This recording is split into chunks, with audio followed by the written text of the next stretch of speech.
Gauss elimination method को use करते हैं हम लीनियर सिस्टम ऑफ इक्वेशंस को सॉल्व करने के लिए। जैसे हम यहाँ देख रहे हैं कि x1 x2 x3 इनकी पावर 1 है, तो इसको लीनियर सिस्टम ऑफ इक्वेशंस बोलते हैं। ओके, इसके लिए हम सबसे पहले क्या करेंगे, गॉस एलिमिनेशन मेथड यूज करने के लिए सबसे पहले इस सिस्टम ऑफ इक्वेशंस को ऑगमेंटेड मैट्रिक्स की फॉर्म में लिखेंगे। वो क्या होता है, augmented matrix C equal to A B. A हमारा कोफिशिएंट मैट्रिक्स है, बी कॉलम वेक्टर है। ओके, ये डॉटेड लाइन यहाँ शो करी है कि ये ए से अलग चीज है। ओके, तो ये ऑगमेंटेड मैट्रिक्स लिख लिया हमने, कोफिशिएंट मैट्रिक्स पहले और ये B column vector. Dotted line show कर रहा है कि ये ए हमारा कोफिशिएंट मैट्रिक्स है, कॉलम वेक्टर है, और इसको लाइन को हम ओमिट भी कर सकते हैं, कोई दिक्कत नहीं है। ठीक है, तो इसको सॉल्व करने के लिए हम पिवटल रिडक्शन मेथड यूज करते हैं।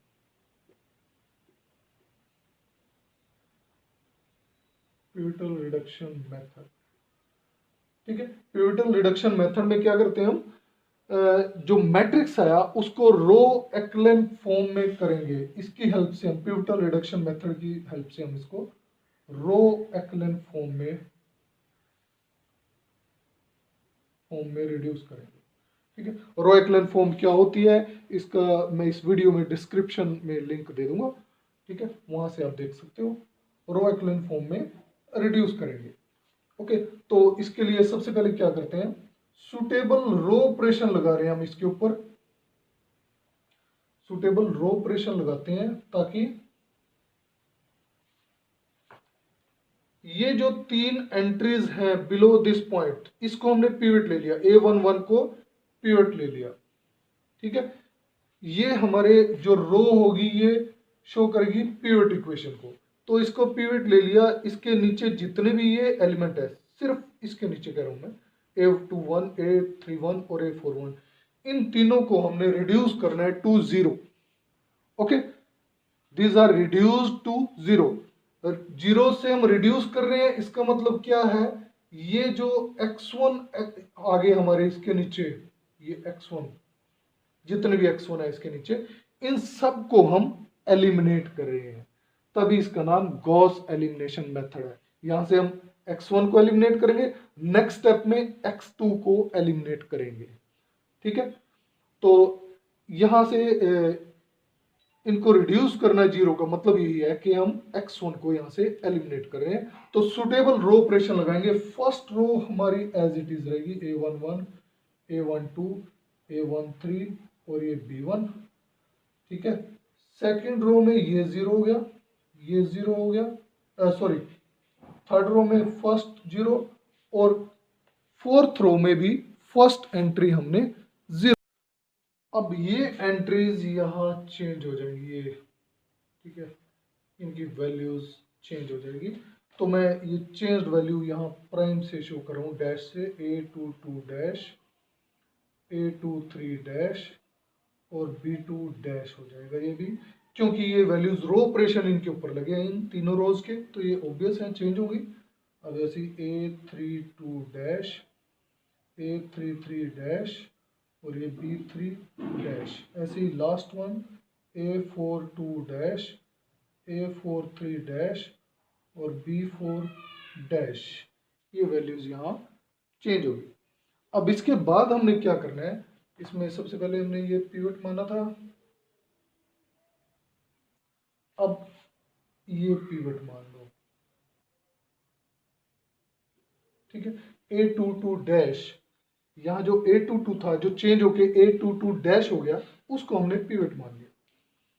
ओके, अब उसको पिवट मान लिया तो उसके नीचे की जो एंट्रीज हैं ये दोनों, A32 डैश A42 डैश, इन दोनों को हमने जीरो बनाना है, reduce, they are reduce to zero. तो इनको जीरो करने का मतलब क्या है, ये x की ये वैल्यूज को हमने एलिमिनेट कर दिया।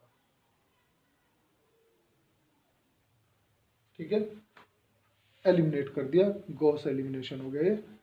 तो इन दोनों को एलिमिनेट करना है, इन दोनों को रिड्यूस करना है जीरो पे, तो क्या करेंगे हम, दोबारा से रो ऑपरेशन लगाएंगे। सुटेबल रो ऑपरेशन ताकि ये दोनों एंट्री जो हो वो 0 हो जाए। तो ये हमारे पास आ गया first row as it is,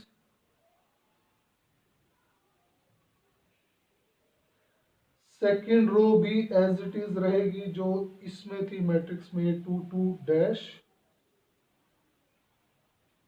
8 2 3 dash और B2 डैश। थर्ड रो में ये फर्स्ट एलिमेंट 0 हो गया, इसके नीचे जो है, सॉरी, थर्ड रो का सेकंड एलिमेंट जो इसके नीचे था वो 0 हो गया। ऐसे ही फोर्थ रो में जो सेकंड एलिमेंट है वो 0 हो गया। ठीक है, हमने रो ऑपरेशन इनके लिए लगाए यहाँ पे 0 करने के लिए, ये दोनों 0 हो गए। फिर अब आप देखो, जब इन दोनों रोज पे ऑपरेशन लगे तो ये इनकी वैल्यूज चेंज होगी। तो यहाँ चेंज वैल्यू में लिख रहा हूँ A33 डबल डैश और ये B3 डबल डैश। ऐसे यहाँ पे A43 डैश था, अब डबल डैश हो गया, और B4 का डबल डैश हो गया। ठीक है, तो ये हमारे पास रिड्यूस होके ये मैट्रिक्स है। अब हम देखते हैं कि इसमें फिर हमें ये इस x3 को एलिमिनेट करना है। ठीक है, x3 को एलिमिनेट करेंगे और फिर ये हमारी एक रो एक्लेन फॉर्म में आ जाएगी जब हमने इसको पिवट मान लिया। ठीक है, ये पिवट हो गया और इसके नीचे जो ये A43 डबल डैश है इसको हमने 0 में रिड्यूस करना है। ठीक है, this is reduce to 0। Okay, जब ये 0 रिड्यूस होगा तो एक ये अपर ट्रायंगुलर फॉर्म बन जाएगी यहां पे।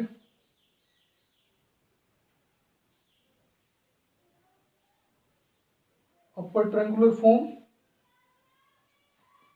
ठीक है, और या हम ये कह सकते हैं कि हमने इस मैट्रिक्स को रो एक्लेन फॉर्म में रिड्यूस कर लिया। ओके, तो अब चलते हैं इसकी नेक्स्ट स्टेप में। जब हमने इस पे ये रो ऑपरेशंस लगाए तो हमारी ये फॉर्म आ जाती है। यहाँ पे इसको हमने 0 कर लिया और ये B4 डबल डैश की जगह B4 ट्रिपल डैश आ जाएगा। अब ये देखिए हमारी रो एक्लेन फॉर्म आ गई। This is upper triangular form of A matrix, ये अपर ट्रायंगल बन रही है यहाँ पे। ठीक है, अब यहाँ से हम देखें तो ये हमारा, यहां से हम डायरेक्ट देखें तो A33 dash, A33 double dash into x3, ये हमारा B3 डबल डैश के इक्वल आया।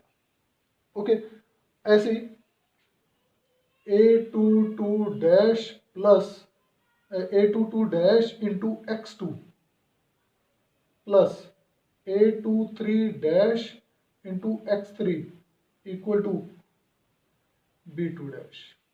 ठीक है, तो यहां x3 की वैल्यू जब हम पुट कर देंगे यहां से, x3 हमारे पास आ जाएगा, पहले x3 निकाल लेते हैं। x3 आया B3 double dash upon A33 double dash. ठीक है, तो ये वैल्यू हम यहाँ x3 की यहाँ पुट कर दी तो हमारे पास x2 की वैल्यू आ जाएगी। ठीक है, this will give the value of x2। ऐसे ही फर्स्ट रो से हम A11 x1 plus A12 x2 plus A13 x3 equal to B1।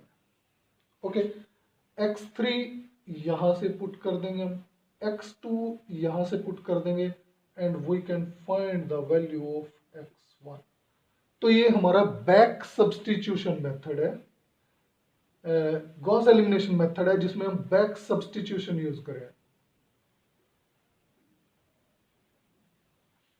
Back substitution मतलब सबसे पहले हमने x3 की वैल्यू फाइंड आउट की, x3 की वैल्यू फाइंड आउट की, फिर इसमें पुट की x3 की तो x2 की वैल्यू आई और उसके बाद x2 और x3 की वैल्यू हमने पुट की तो हमारे पास x1 आया। बैक सब्स्टिट्यूशन हो गया।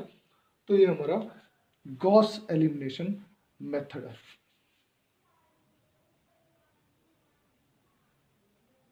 एक चीज मैं और ऐड करना चाहूंगा यहाँ पे, जब हमने ये लास्ट मैट्रिक्स हमने जो प्रीवियस हमारा स्टेप था उसमें लास्ट मैट्रिक्स निकाला था जो अपर ट्रायंगुलर फॉर्म में आया था, वहां से हम अब कंसिस्टेंसी चेक करेंगे।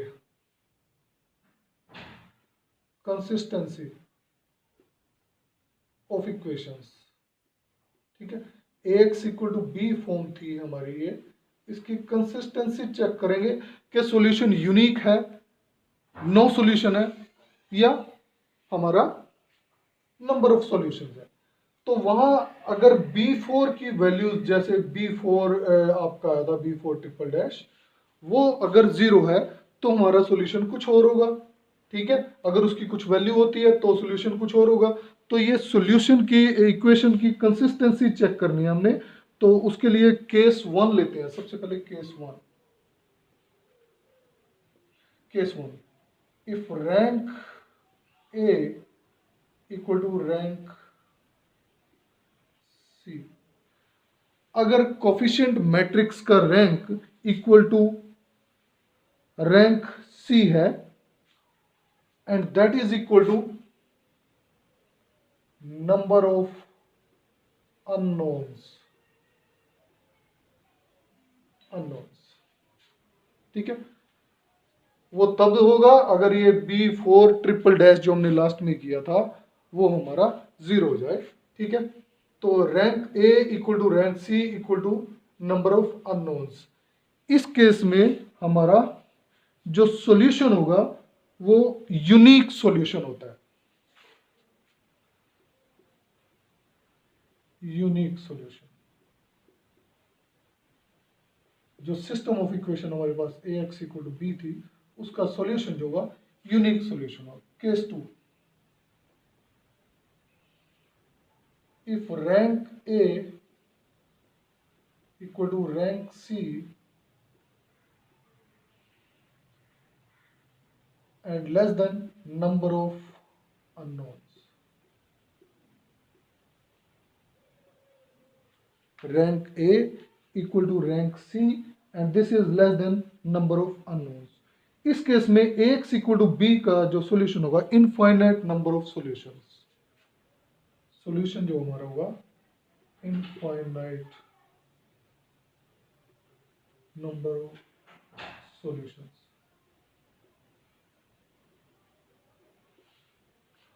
Infinite number of solutions. Okay, अब आ जाता है केस 3, ठीक है। केस थर्ड, केस थर्ड है if rank A not equal to rank C। अगर कोफिशिएंट मैट्रिक्स का रैंक ऑगमेंटेड मैट्रिक्स के रैंक के इक्वल नहीं है तो उस केस में हमारा सिस्टम इनकंसिस्टेंट है और non solution will be there, no solution, no solution, ठीक है। इनकंसिस्टेंट होंगे, इनकंसिस्टेंट, ठीक है। तो ये कंसिस्टेंसी हम चेक कर लेंगे, उसके बाद फिर आगे उसका सॉल्यूशन बता सकते हैं, सॉल्यूशन एग्जिस्ट करता है नहीं करता है या क्या होगा। ओके।